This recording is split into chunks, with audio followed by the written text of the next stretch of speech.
As soon as you said common sales mistakes, I immediately went to a lack of communication. How you can be the greatest salesperson on the planet. Welcome to the Rethink Sales Show. My name is Derek Kelly. I am joined by Jim Shorkey. And Jim, for those who haven't watched an episode of ours before, you speak extemporaneously. I do. What that means is you have no notes. You don't know what we're talking about. Nope. It's not planned. And it's excellent for your brain as you're recovering from a stroke that you had. From what I've read, yes. And that's not medical advice from what I've read. But in addition to that, when Derek's telling you I have no notes, if Derek were to call me last night, so we knew we were doing this today. He calls me last night and says, Jim, these are the questions that I'm going to ask you. And so I have a chance to, first of all, I could write them down. So let's say I do. I write them down. I ponder them. I think about them. I think about my responses. I make it very clear to Derek that I don't want that. I want him to come in here and ask me the question. I don't want to have any previous knowledge about it. As a matter of fact, a very good friend of mine who should go unnamed, actually a car dealer, wants me to come to his dealership to speak to his salespeople about some ideas I have about selling. And I said, oh, you're my friend. Of course I will do that. But there's only one catch. I don't want to know what you want me to talk about. So imagine this. I'm prepared. I'm going to get up in front of this group of salespeople and I'm going to talk about something that I'm not aware that I'm going to talk about. Okay, so I have to be very, very mentally engaged. And that's very good for the brain of a stroke recovery victim like I am. And again, it's not medical advice. But anyway, so I'm meeting with my good friend at 7:30 in the morning, and I think we're going live at 8 o'clock. I don't know, but I did make it clear to him that I want to get there early so that I can know exactly what he wants me to do. And that'll be the preparation stage, other than 38 years in the automobile business. Yes. So I guess I do have some preparation, right? But as far as what I'm going to say, I have no idea. And when I get there, I'm going to meet with this gentleman, good friend of mine. And he's going to say, here's what I want you to talk about. Yeah. And then I'm going to go to work. Yeah. So Jim, I'm going to ask you about, the last two episodes, we talked about sales myth and you debunked some of them and you actually said, no, actually some of these are totally valid. I want to go in actually a different direction this time and talk about common sales mistakes. Okay. So number one, what do you often see for each of these? So talk through your experience with each of these. Okay. Number one, not listening to the customer. Right. Is that a mistake? Oh my God. I think as soon as you said common sales mistakes, I immediately went to a lack of communication. Okay. Mm-hmm. And so I used to train on this. I would tell my sales team that listening, active listening, it's called, is really important. Mm-hmm. And you can Google this. Do you want to Google it right now, Derek? Yeah. What is the percentage of communication that is nonverbal? So he's going to Google that. Nonverbal means there is no voice coming out other than the intonation of your voice, the tonality of your voice would be nonverbal communication. But that said, the words are communication, but they're not nonverbal. Anywhere from 70 to 93%. So if we did an average, you'd get like an 80, 81. Yeah. I used to use 40, 50%. That's enough. If 40 to 50% of your communication was nonverbal, that means you don't listen with your ears. You listen with your eyes. The eyes will give you so much information about the client, and you'll see it. It's so obvious. So when I talk to the salespeople, I would talk about nonverbal communication and listening with your ears and your eyes. You listen with both. And the biggest sales mistake in my world is talking too much. And so I trained on shut mouth, open ears, shut mouth, open eyes. Does that make sense? Yeah. I think that's the biggest mistake that we make, is that we are too busy trying to talk, make our point. And here's another big mistake that is made in sales with communication is the client is talking and we're already thinking about what we're going to say in response to what the customer's saying. That is not listening. You can't do it. You can't listen and think about what you're going to say at the same time. So you literally shut down your active listening. So we need to stop that and just listen, really listen intensively, wait till they're done and then respond. Does that make sense? Yeah. And let them make their point. Don't interrupt them. That really turns people off. Here's another mistake that I've seen. I've seen people focus on features instead of benefit. Have you seen Well, I think that? you need to do both. I think you need, obviously you need to do both, but the idea behind the feature is to show the customer why that feature is beneficial to them. But in order to do that, you've got to go back to the initial interview, which is to find out what the client truly wants and develop a list of the things that they really want that are really important to them. And then to also determine what their reasons why are. And why are you talking about safety when the client didn't bring that up at the very beginning? They're not concerned about that. They want to know how the radio works. They want to know about the air conditioning. They want to know about the third row seating. Let's get in that third row. Let's sit in it. Let's put the seatbelt on. Let's show them that we were listening and that this is a benefit to them. And so in the car parlance, those of you who are sales trainers out there and salespeople out there who have been trained, we talk about, I think in the day it was called a 7-point walk around. Don't do that. Don't do that. We don't need to do a walk around. We need to do we need to do a walk around, but not one that's pre-scripted. How could you do a pre-scripted walk around when you haven't met the client yet? Yeah.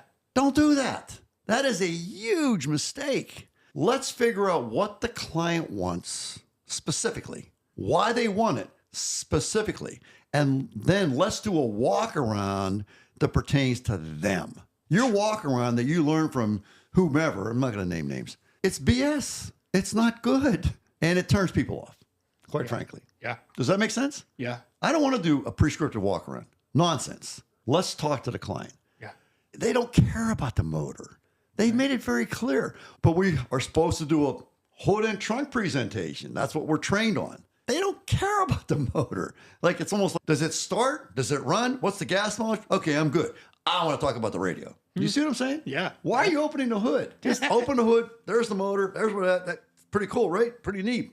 Close it and go to the trunk. They want to talk about the trunk. Yeah. So let's open the trunk. And to show them how roomy the trunk really is, you might get in it. That's a worthwhile feature. Yeah. Yeah. To say, hey, look how much room this is. I can actually get in this trunk. If you ever need to get rid of a body, no, I'm kidding. But you know what I'm saying? Yeah. Let's figure out what the client wants. Let's make our sales presentation customer-centered. That's right. Not sales trainer-centered. Yes.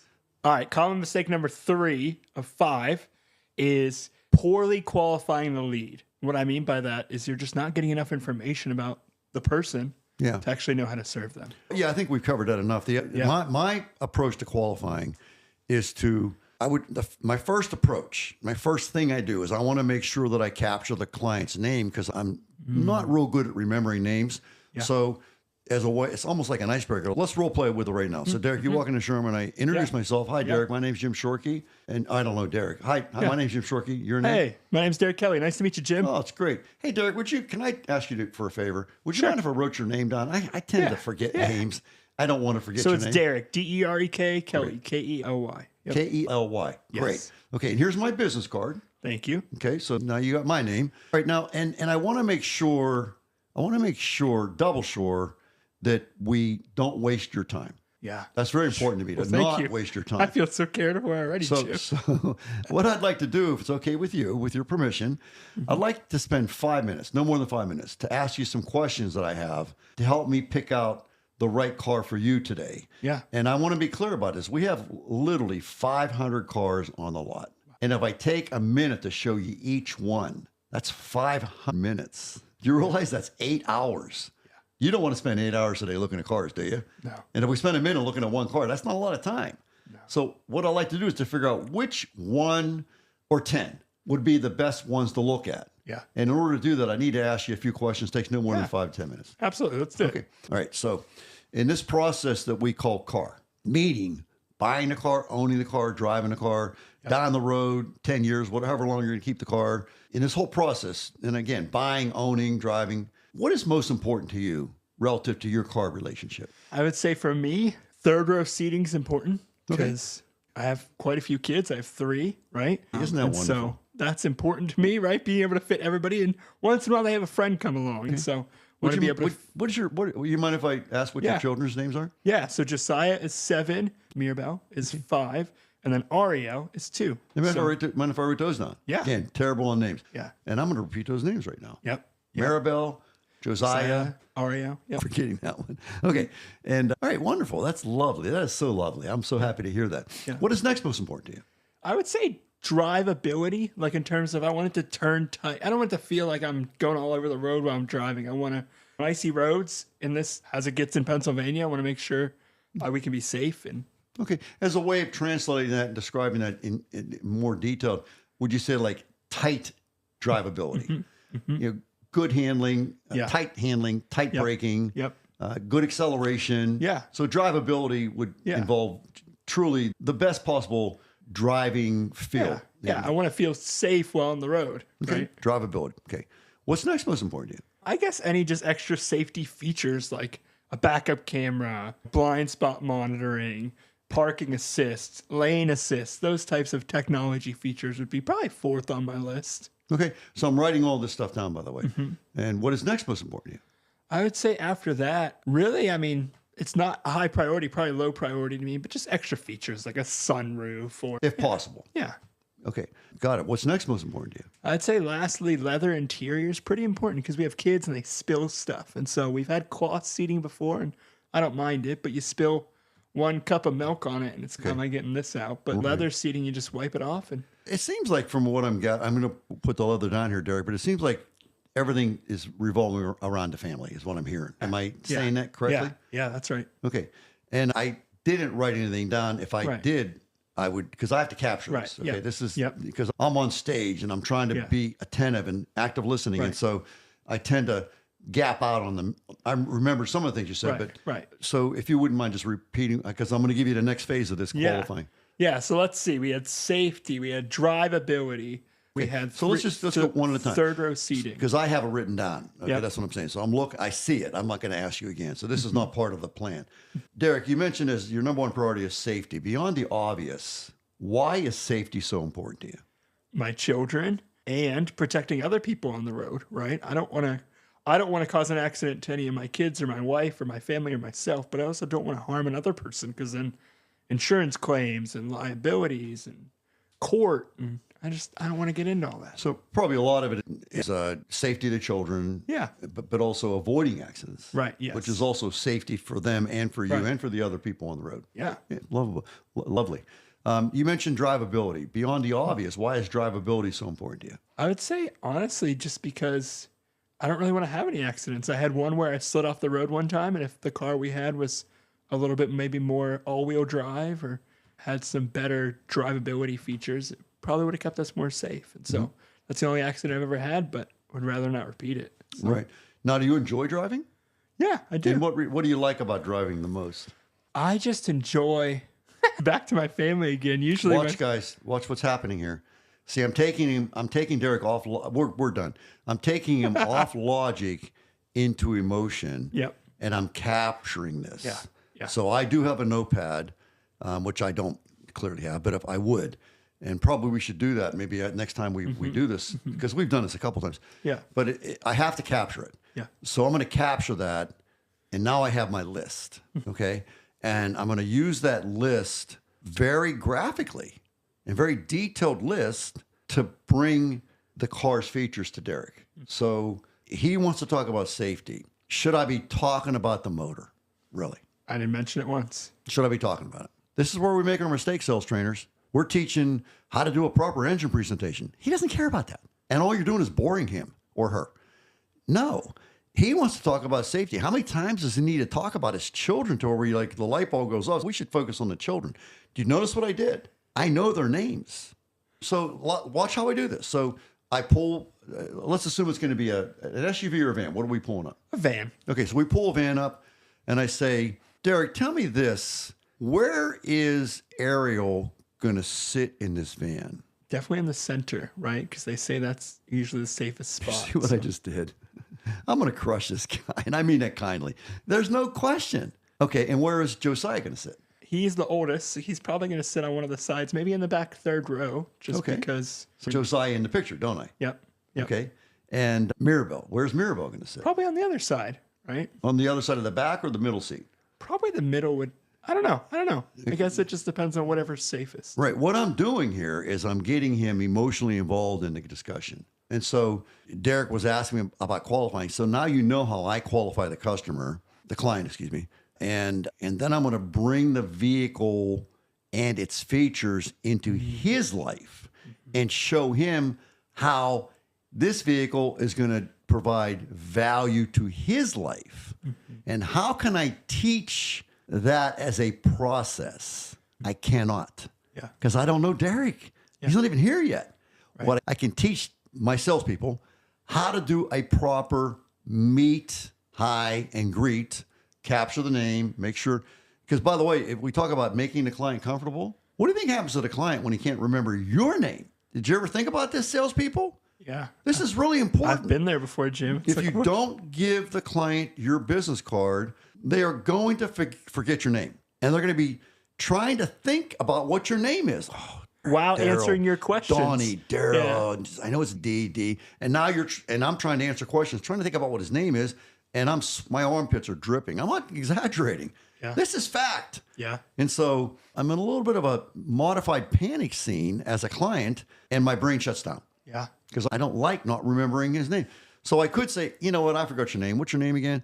But why don't we save the client that trouble and just give them our business card? And then let's write their name down, because if we don't remember their name, we're going to be going on all these different memory techniques and everything. The best memory technique is write their name down and give them your card. So I'm going to train the salespeople, and I am a sales trainer, on how to do a proper meet and greet. And then I'm going to train the salespeople on how to do a proper qualifying interview.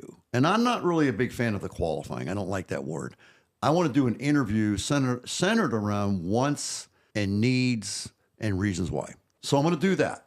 And then I'm going to go get the right vehicle for the client, okay? The closest match to my list that I can. And then I'm going to present that product in the light of what he or she told me during that interview. And I'm going to go through a confirmation process of, do you think this third seat's going to work for Josiah? Yeah. Is there enough room, do you feel? I think so. And what about the safety of the middle row for Ariel? Do you think this is going to work?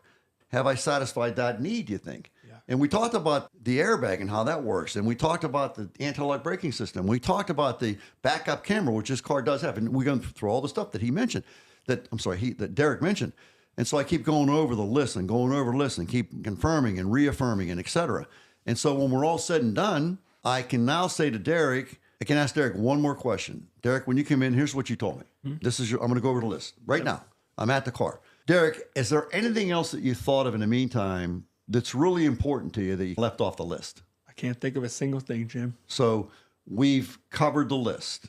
Does this vehicle do what you want it to do pre-coming to the dealership? Have I picked the right vehicle? Yeah. And you even thought about my kids and thought about where they're going to sit. You asked me good questions because I didn't think about, who's sitting where. I just thought, okay, I have 3 kids. I know we probably need something bigger than a car. I know vans are maybe a little more economical. So that's all I knew coming in. So have I earned the right to ask you to buy the car today? Yes, you have. And when I do ask you to buy the car today, I'm going to do that with a lot of sincerity and have the list on my hand to say, we've satisfied all this, Derek. What, again, is there anything else that we left off? There was one more thing. Let's go see if we can resolve that. Yeah. But from there, I'm going to ask Derek to buy the car. Yeah. And I'm here to tell you, ladies and gentlemen, if I do sell Derek a car today, I'm very proud. I'm very happy. I've done him a favor. Do you realize how difficult it is to shop for a car? No matter when, it could be 1940, 1980, 2020, 2021. It's a challenging thing for the client. Yeah. But haven't I made it easy? Yeah. I've made it easy. And so not selling a car today, to me, that's my definition of being immoral. Yeah. Because Derek's here to buy a car. Yeah. And he wants to be safe and he wants to be reliable and he wants to be able to do things and go on vacation and whatnot. So I'm doing him a favor. This is not a high pressure sell. This is value. Yes. Meeting price. I'm creating value. I'm not selling price today. Man, Jim, I'm selling value. You talked about the value of listening to the customer, of focusing on benefits and features that matter to the benefits of what the client wants. Yeah, it's all about the client. Don't lose sight of that. At the Jim Shorkey Family Auto Group, our number one goal, is to love the customer. That's our number one goal. If we don't love our customers, we're not going to have any customers. So when I say love the customer, I do mean love them. Figuratively speaking, hug them, kiss them. We want to love on them. And the ultimate way that we can love on them is to show them a great deal of respect and ask them the right questions, engage in active listening. I talked about nonverbal communication. It's all there. You'll see it. I saw it in his face. I can see it. He's excited about what? You saw it.